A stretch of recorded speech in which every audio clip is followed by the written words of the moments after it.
棵嘢用你嘅家鄉話係點叫嘅咧？要獻祭啊啦，乜你咪講要點要啊？叫芫茜香菜啊嘛，乜你哋唔係咁叫嘅咩？我们叫元须，你们不是这样叫啊？那你们是怎么叫呢？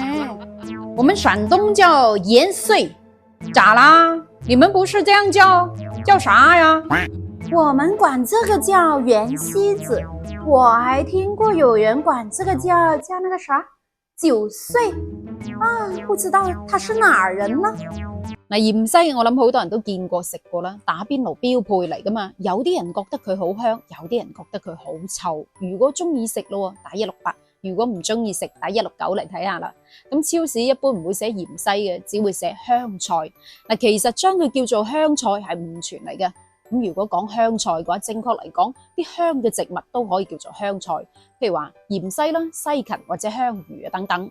嗱，香菜嘅原名其實叫做元蓿，普通話讀元蓿。嗱，喺長沙、福建、山東、廣西一帶就會將佢叫做元蓿、鹽穗或者係元書。嗱，你會發覺其實只係發音上嘅差異嘅啫。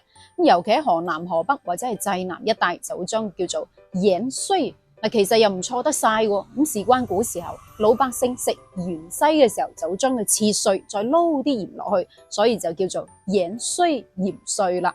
但係講粵語嘅廣東人一般唔會將佢叫做元蓿，碎碎聲咁難聽嘅。事關粵語嘅蓿同衰係同音嚟噶嘛，所以講意頭嘅廣東人專登將佢改成諧音相近嘅芫茜或者元茜啦。但係寫就寫成草花頭加個西呢一個字，用作植物名嘅時候就係讀西，如果係用作人名嘅時候就讀善嘅咯。元蓿又好，芫茜又好，香菜都好。嗱，其實呢啲名都唔係最早嘅，最起初呢一棵嘢其實叫做胡蓿。點解又會有個胡字嘅？嗱，用得胡字作為植物名，咁大多數都係來佬嘢，即係話喺外地引進翻嚟嘅。咁胡字嘅意思係指北方，亦都可以指外國或者係外族、外地咁解。咁胡蓿呢一棵嘢又點得嚟嘅咧？就話說喺公元前119年，張騫從西域引進翻嚟，咁但係當時又唔知佢叫咩名嘅。嗱，從西域引進過嚟係胡人嘅嘢，所以就將佢叫做胡蓿啦。咁後嚟南北朝嘅趙皇帝石勒覺得自己係胡人，咁呢一樣嘢又叫胡蓿，咁聽起身好哽耳，好似喺度諷刺自己咁，所以就下令將佢改為元蓿啦。咁後嚟就演變成草花頭加個元字嘅元蓿。咁後嚟又發現，只要食物加入咗元蓿之後，又會提升咗食物嘅香氣，所以就將佢叫做香菜啦。所以其實胡蓿、元蓿、香菜都係同一樣嘢嚟嘅，只係唔同嘅時期、唔同地方嘅叫法啫。咁講到外來嘅產物，嗱，其實仲有好多嘅，譬如正話講嘅胡字開頭嘅蔬菜水果啦。阿婆，有個胡字嘅蔬菜水果同埋食物又有邊啲呢？有胡椒、胡蘿蔔、胡瓜，仲有胡桃、胡麻啦。如果講到有個胡字嘅蔬菜水果，最有代表性嘅應該係胡蘿蔔啦。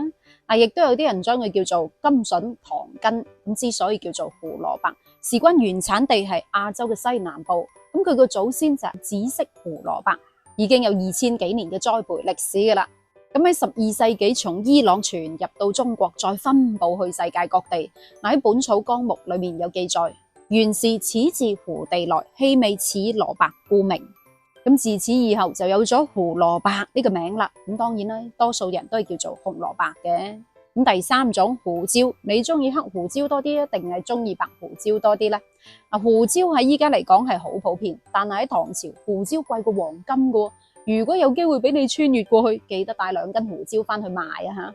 咁胡椒嘅原產地係印度。喺未有胡椒之前，咁中國人嘅調味料主要係有生薑啦、花椒同埋豬魚。但係生薑好容易上火，豬魚就有微量毒性，花椒咯辣味又唔係好夠，咁所以胡椒就係最完美嘅調味料啦。咁所以喺唐朝，如果屋企有胡椒嘅話，係金錢同埋地位嘅象徵。話說唐太宗想抄宰相元宰嘅家，結果士兵搜出800擔胡椒，即係相當於依家嘅64噸。哇！如果將呢啲胡椒換成錢嘅話，就發達啦。咁當時呢啲胡椒真係可以當錢使嘅。咁皇帝見抄咗咁多胡椒翻嚟，攞嚟做乜呢？乾脆唔好年年發俸祿啦，發咩呢？發胡椒啦。宮裏面食咩呢？日日都食胡椒，足足就食咗5年啦。但係後嚟明末開始咧，雲南同埋海南都開始種植，咁胡椒嘅價錢亦都慢慢降咗落嚟，冇咁貴啦。仲有胡桃，其實就係核桃，原產地係中亞以及我國嘅西北地區，後嚟經絲綢之路傳入我國，咁當然啦，依家我國係核桃大國。仲有我哋都食過嘅胡麻，其實就係芝麻，亦都係由張騫從中亞帶芝麻嘅種子翻嚟，先喺黃河流域一帶咁種植，咁之後再傳到世界各地。嗱，講到呢度又想問下你啦，胡瓜又係乜嘢瓜嚟嘅呢？咁有個番字嘅蔬菜水果又有邊啲呢？番薯、番茄啦，係得唔得啫？除咗個胡字之外，仲有個番字。咁番字係咩意思呢？第一個係表示次數，例如話三番四次；第二個係表示輪更，例如話輪番；咁第三個係表示倍，例如話番啦兩番。仲有一個可以用作地名嘅，例如話番禺。咁而個番字亦都係表示外族或者係外國，例如話外番、番邦。仲有係從外國引進翻嚟嘅番茄嘅番。番茄嘅起源係南美洲安第斯山地帶，喺17世紀從菲律賓傳到世界各地。咁中國嘅番茄係從歐洲、東南亞傳入嘅。喺廣群方譜裏面就有記載啦。番史一名6月史，一枝結50或30-40，草本也，來自西番故名。咁番茄又好似史又好似茄，所以又叫西紅柿。咁講到個番字，肯定唔少得大家都吔過嘅番薯啦，係咪？番薯有啲人將佢叫做紅薯、珊瑚或者係地瓜。咁你家鄉又係咪咁叫嘅呢？留言分享下啦。番薯嘅原產地係南美洲，咁據說喺1593年傳入中國嘅。話說喺明朝嘅時候，喺菲律賓做生意嘅福建長樂人陳振龍兩父子，咁見到當地嘅金樹拳頭咁大，皮色朱紅又多汁，甜點地，產量又高，咁諗到自己鄉下福建山多田少，糧食又唔足，所以就將呢個金樹帶翻嚟中國種植。咁所以自此以後，我國就有咗番薯呢一樣嘢啦。咁有個洋字嘅蔬果呢，洋蔥噶啦。除咗個胡字同埋個番字之外，咁當然唔少得個洋字都係嘅。最有代表性嘅肯定就係洋蔥啦。洋蔥嘅原產地就係中亞同埋西亞。咁當然啦，依家有好多品種。咁其實喺1000幾年嘅古埃及石刻裏面就已經有收穫洋蔥嘅圖畫噶啦。咁之後再傳到地中海。喺18世紀嶺南雜記裏面就有記載啦。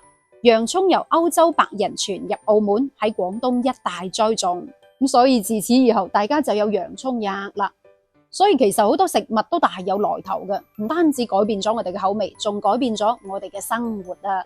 你知道嘅仲有邊啲蔬菜水果係從外國引進翻嚟嘅呢？喺評論區討論下啦，我哋下一期再見，拜拜。